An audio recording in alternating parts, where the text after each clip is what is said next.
That day started like any other. A truck, a delivery, a long drive on a cold Canadian highway. But then, my heart stopped. Medics worked on me for 35 minutes trying to bring me back before they gave up and pronounced me dead. For over an hour, I was gone. But what happened in that time wasn't darkness or a void. It was a journey into a strange, unearthly reality. A place of silent halls, mysterious beings, and a choice that would bring me back. Before my heart attack, my life was a blur of highways and truck stops, a constant, predictable rhythm. I was a man who saw death as a definitive end, the ultimate stop. It was a cold, hard fact of life, and I never wasted time wondering about what might come after. My name's Michael, and for most of my adult life, I was a long-haul truck driver. It's a solitary profession, a quiet existence measured in miles and fuel stops.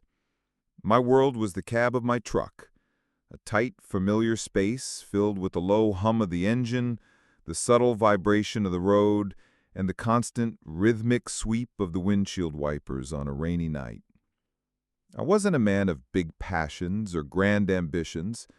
I was practical, grounded, and focused on the task at hand. I worked hard, paid my bills, and kept to myself. That was my world, and it was a world I understood. I grew up in a quiet part of Canada with a childhood that was, for the most part, uneventful. There are memories I cherish, the feel of my dad's calloused hands teaching me how to change a tire, the simple satisfaction of a well-packed lunch on a summer road trip, the sense of accomplishment from building something solid with my own two hands. Those moments built in me a profound respect for the tangible, for the things I could see and touch. They also fostered a belief that life was what you made of it, right here, right now. The world was a machine, and if you wanted something, you had to turn the gears yourself. There was no room for abstract thinking or philosophical musings. Life was real, and you had to grasp it firmly. My daily routine was my anchor.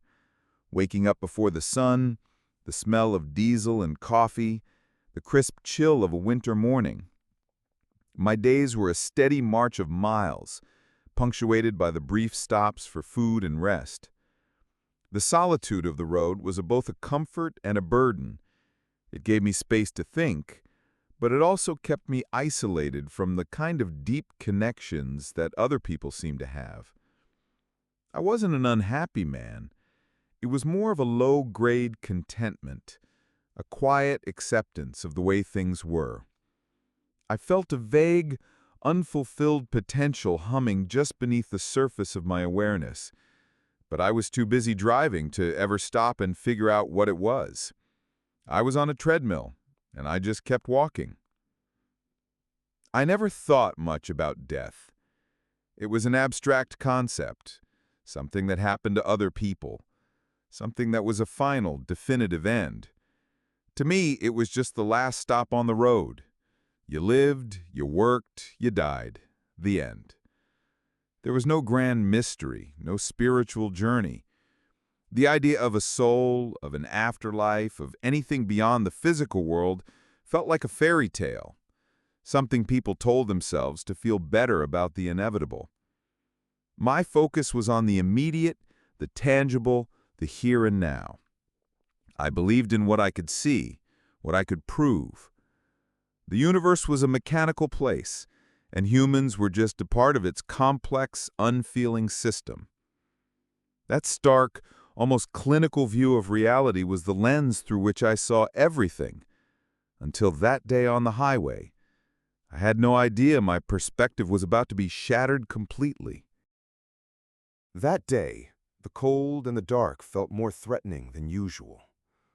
My body started to feel a strange sensation, as if it was betraying me, turning a routine drive into a desperate fight for survival against a landscape of ice and solitude. The day started like any other. December 27th, 2017. The air in Alberta, Canada was unforgiving. A bitter cold that seeped into everything, even through the thick walls of my truck. I had just finished an unloading job, a cargo of beef, and the sense of relief that always comes with a completed task washed over me. It was around 5 p.m. The sun had already surrendered to the long winter night, and the world outside was a canvas of deep grays and blues, dotted with the sharp white gleam of streetlights. My truck was empty. The trailer felt light and responsive, and I was pulling out of the city, heading back onto the highway. I had no premonitions, no gut feeling that something was wrong, just a calm, tired satisfaction. But as I reached the edge of town, a strange feeling began to creep in. It was subtle at first, a faintness, a kind of lightheadedness that I initially chalked up to being a little worn out from the day's work. My breathing became a little faster, a little deeper, as if my body was struggling to get enough air even though I was just sitting in the driver's seat. I tried to dismiss it, to focus on the road, but it wouldn't go away. Then, things escalated. My vision would go completely white for a few seconds at a time. A sudden jarring blankness, followed by a few minutes of lucidity, then the blankness would return. It was a constant on and off switch. Panic, cold and sharp, began to claw at my calm exterior. I was losing control, and on a snowy, icy highway with a fully loaded semi-truck, that was a death sentence. The temperature outside was a frigid minus 33 degrees Celsius, or minus 28 degrees Fahrenheit, and the shoulder was so narrow it was practically non-existent. There was nowhere safe to pull over. With every passing moment, the flickering blackouts became more frequent and the panic more intense. My mind was racing, not about death, but about the immediate tangible danger. I had to get the truck off the road. The thought of losing consciousness and veering into oncoming traffic was a horrifying prospect. I fought the urge to give in to the weakness, to just slump over the steering wheel. I kept my foot on the gas, my eyes straining to find any break in the frozen landscape, any spot of hope.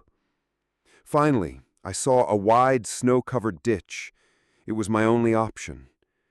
With a last monumental effort of will, I steered the truck and trailer off the road, the heavy rig groaning as it hit the deep snow. I managed to bring the vehicle to a slow, controlled stop. The moment the truck was still, a wave of relief, followed by an even greater wave of weakness, washed over me. I pushed myself out of the driver's seat and stumbled through the deep snow of the ditch, the icy air stinging my lungs. My goal was simple: get to the edge of the highway, where I could be seen. I had to get help. But my body was giving out. My legs felt like lead. My head spun. I finally reached the slick pavement, looked out at the passing headlights, and then everything went black. I collapsed. My last thought was a silent, desperate prayer for help, a plea from a man who never believed in prayer. It was in that desolate moment on the edge of a freezing road that my life as I knew it ended. And what came next, I could never have prepared for. My body simply gave out, but my consciousness didn't. I was a passenger, floating through a vast and shifting unknown, aware of a new reality that defied every single thing I had ever believed about life and death. The final memory of my earthly body is a sudden, jarring blackout. The cold, hard ground of the Alberta ditch was the last thing I was conscious of. Then, nothing. But this wasn't the nothingness of a light switch being turned off. It was a sudden, sharp separation. I wasn't in the ditch anymore. I was somewhere else, and I was seeing everything in a strange yellowish hue, like the world was bathed in the light of an old faded film. I was conscious, but the physical world was a distant echo. The sensation of my body, the pain, the cold, it was all gone, replaced by a profound sense of peace. I was completely aware, more alert than I had ever been in my life, yet my body was no longer mine. I was hovering somewhere above it, a silent, formless observer. I don't remember the exact moment of the first OBE, but I do remember watching the drama unfold from a distance. I could see the young woman who had stopped to help, the frantic movements of the emergency responders, all of it with a clarity that was more vivid than real life. My senses were heightened beyond any human capacity. I could hear every whisper, feel every vibration, and yet I was completely detached from it all. Then the world around me dissolved. The yellow tint faded, and I found myself enveloped in a thick, pale white mist. It was a fog so dense and soft, it seemed to be the very fabric of existence itself.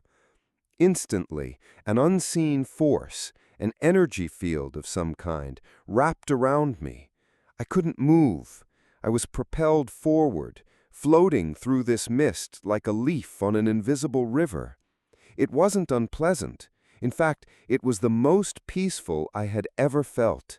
It was a silent, effortless journey.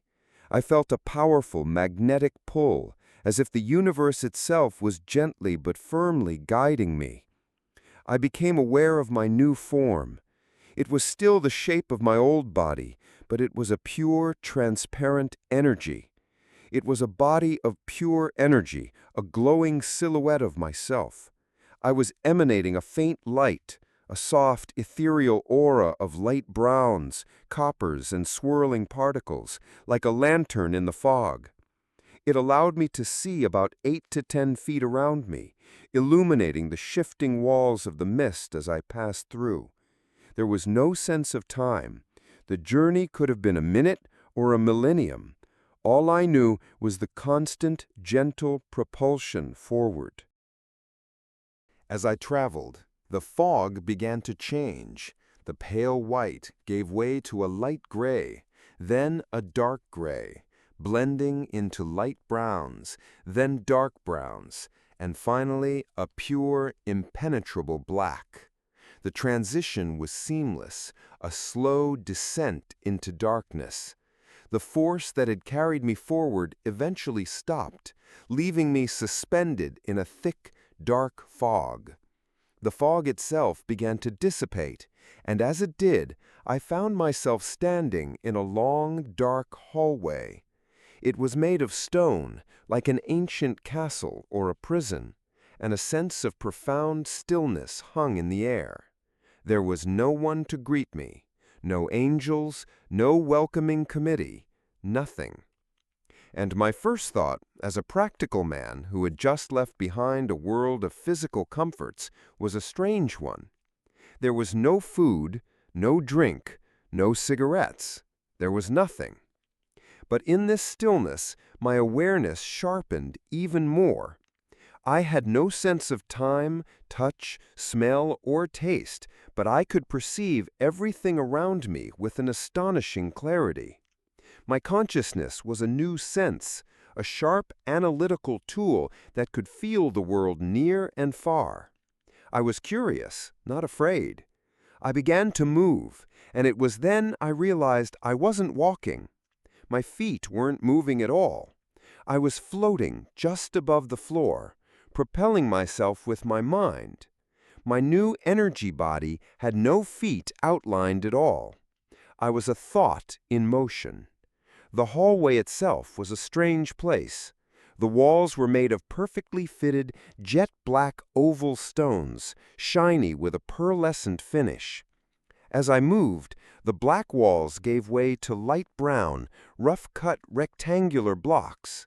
The floor shifted from dark gray to a lighter brown stone. The ceiling was lost in an abyss of pure darkness, an endless void above me.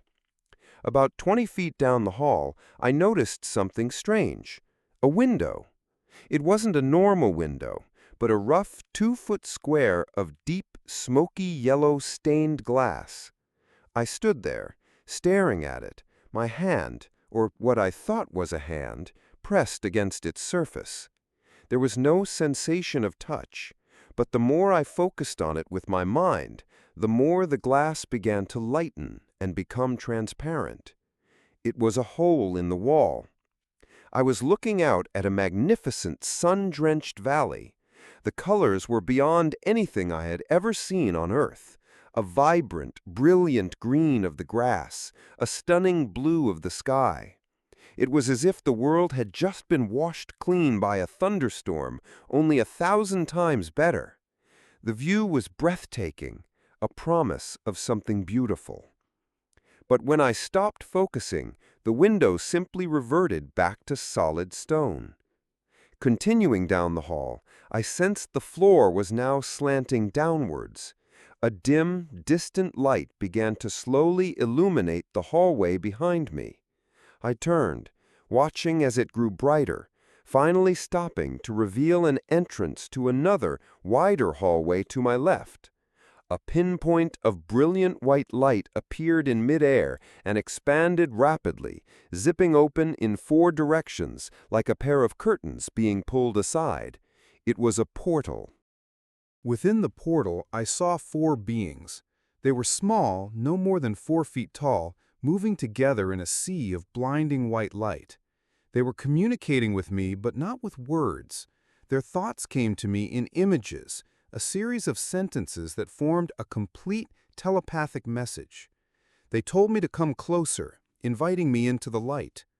Their forms were shrouded in hooded, open robes of a brilliant white, with light beige highlights that shifted with their movements. As I got closer, I saw that their skin was a very light, white flesh color. They had small noses, thin lips, and 4 long fingers on each hand. Their heads were rounded, a bit like the Greys from alien folklore, but more human-shaped. A thin line of pure white light outlined each of them, and behind them the light was so intense it was difficult to see. My curiosity pulled me away from them, and I decided to explore the wide hallway to my left. The light from the portal was bright enough to illuminate about 50 feet of it before it dissolved into a perfect pitch-black darkness. As I walked forward, an overwhelming sense of dread, of pure fear washed over me. It was a paralyzing, numbing sensation that came in waves. I could sense something down in the darkness, a legion of entities. Then I saw them. Dozens of human-like forms, pale and bloodless, flailing their arms, legs, and heads in and out of a thick, black, soupy substance that filled the hallway from floor to ceiling. They were struggling, trying to keep from drowning, or perhaps trying to escape to me. The fear was consuming, almost painful. I turned around immediately, my curiosity replaced by a primal instinct to get away. The 4 beings in the portal were still there, beckoning me with their telepathic invitations. But as I approached, they began to back up, retreating into the ever-brightening light.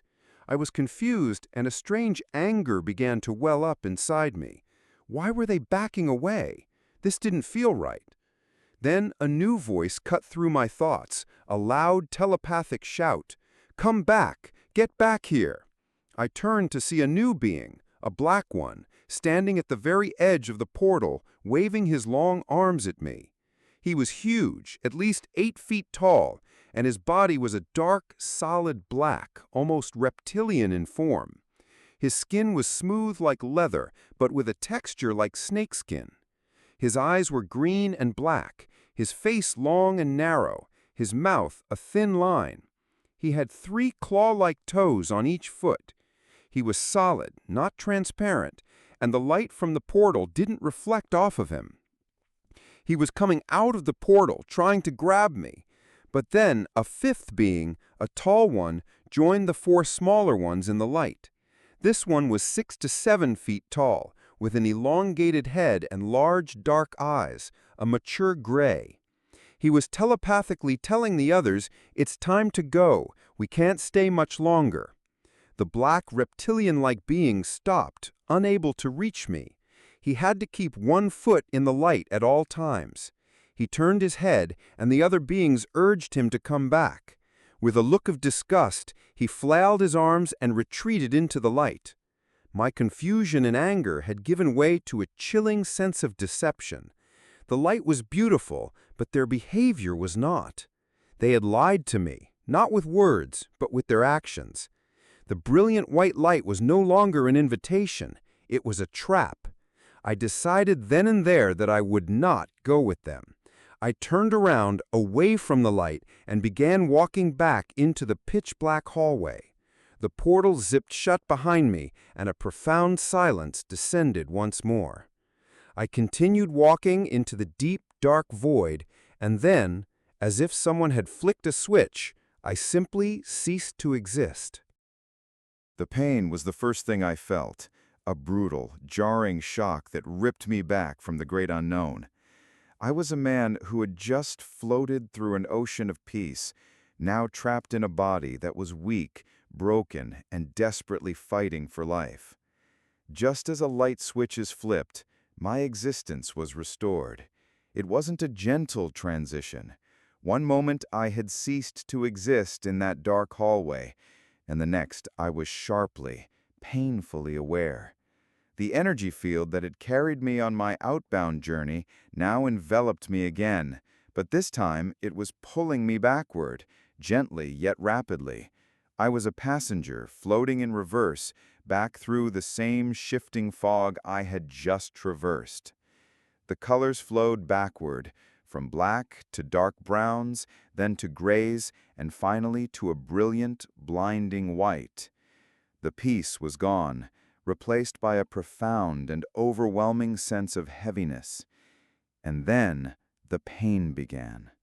It wasn't a single, sharp agony, but a series of blunt, forceful jabs against my chest. It felt like someone was gently poking me, a rhythmic tapping that became more and more intense with each passing moment. My mind, still swimming in the afterglow of a world without physical limits, couldn't comprehend what was happening. I was slumped over the steering wheel of my truck, and these insistent jabs were the only thing I could feel. Finally, the pain became a white-hot rage. I was being attacked. Instinct took over. I jolted upright and saw a man standing on the ground still punching me in the chest. In my disoriented state, I thought he was looking for a fight. I leaned out of the truck and started swinging punches at his head, but my arms were too short. I started kicking at him, desperate to make contact.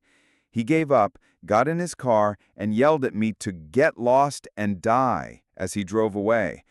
I fell back over the steering wheel, passing out again. The next thing I remember, a hand, strong and fast, grabbed my left shoulder, jolting me back to consciousness for a second time. I was so weak that I simply fell out of the truck like a sack of potatoes. A police officer managed to catch me before I hit the frozen ground. 2 EMTs were running down the ditch to help him. The 3 of them dragged my limp body to the ambulance, where they flopped me down onto a gurney. I was fully awake now, but in a state of utter confusion. The chaos was overwhelming. They started cutting my clothes off, and my mind, still clinging to the old reality, was filled with a strange, mundane anger that they were ruining my brand-new t-shirt. They gave me a little morphine to dull the excruciating pain, and I remember looking at the clock in the ambulance. It read 6:32 p.m. It had been an hour and 10 minutes since I first felt the symptoms. We arrived at the hospital, and I was quickly rushed to the operating room. Our cardiology team surrounded me, working with a frantic energy I could only partially comprehend. I was awake, but fading in and out, a ghost in my own body. The next day, an ICU nurse, with a look of stunned disbelief, would tell me the truth. They had worked on me for 35 minutes, trying everything to get my heart beating, but there had been no heartbeat and no brain activity. After all their efforts, they had pronounced me dead and left me on the table for the morgue. I was gone. For over an hour I had been on that table, in that room, and somewhere else entirely. My return was not a medical success. It was, by all accounts, a miracle. My external life, on the surface, didn't change at all, but my internal world, my very understanding of reality, was utterly and irrevocably transformed. I was no longer a man on a treadmill. I was a soul who had been given a second chance, with a profound truth now burning within me. When I came back, the world was a different place, not in its physical form, but in how I perceived it. My old life, the one I had left behind in that ditch, felt like a distant, monochrome memory. The vibrant, profound reality I had just experienced made the everyday seem dull and shallow. It was a jarring, uncomfortable transition. I was back in a body that was weak and broken, a cage that felt heavy and constricting after the freedom of my journey. The pain was real, the exhaustion was real, and the shock of being alive again was something I couldn't process for a long time. My priorities, once centered around the next delivery, the next paycheck, and the next meal, had been utterly inverted. The mundane worries that had consumed so much of my life now seemed trivial. I no longer cared about my job with the same single-minded focus. Instead, I saw it as a means to an end, a way to sustain a life that now had a new, much deeper purpose. My relationships didn't dramatically change, but my appreciation for them deepened. I looked at the people in my life, my wife, my family, my friends, and saw them not just as physical beings, but as souls, as parts of a greater, interconnected whole. I had been given a gift, a second chance, and I wasn't going to waste it on the old me. The biggest shift, however, was in my worldview. Before, I was a skeptic, a realist who believed in the cold, hard facts of a mechanical universe. Now, that reality had been shattered and rebuilt from the ground up. I knew, with an absolute certainty that defied all logic, that we have a soul. I knew that life doesn't end with a final heartbeat. The universe wasn't a cold, unfeeling machine. It was a complex tapestry of energy, and everything, living or not, was a part of it. I had touched that energy, felt its presence, and it had fundamentally altered my being. The experience with the beings in the portal, the darkness, and the deceptive light taught me a crucial lesson. Not everything that appears benevolent is, and the path to genuine peace is not always the one that is brightly lit and easy to follow. This new knowledge came with its own challenges. How do you tell someone you died and came back? How do you explain an experience that defies all language and logic? When I did try to share my story with the few people close to me, I was met with disbelief, skepticism, and sometimes outright fear. I learned to keep it to myself for a long time, to live with this incredible secret that was a part of me now. It made me feel isolated, a man who had seen the other side and now had to pretend to be a part of this world again. But I couldn't stay silent forever. I realized that my survival wasn't just a coincidence. It was an opportunity. My purpose, my new mission, was to share this story, to bear witness to what I had seen. It wasn't about converting anyone or starting a religion. It was simply about telling the truth as I experienced it. My hope is that my story can offer a new perspective, a different way of looking at life and death. The most important lesson I took from it all is that we are more than just our physical bodies. We are energy, we are consciousness, and our journey doesn't end when the body fails. My return was not a mistake. It was an act of grace. I came back with a new understanding, a new sense of purpose, and a quiet, unshakable peace. The fear of death, which I had never truly had before, was now replaced by a knowledge that transcends fear itself. I've been there, I've seen it, and I know now that the end isn't an end at all. It's just a doorway, and what's on the other side is more profound, more real, and more full of life than anything we can possibly imagine.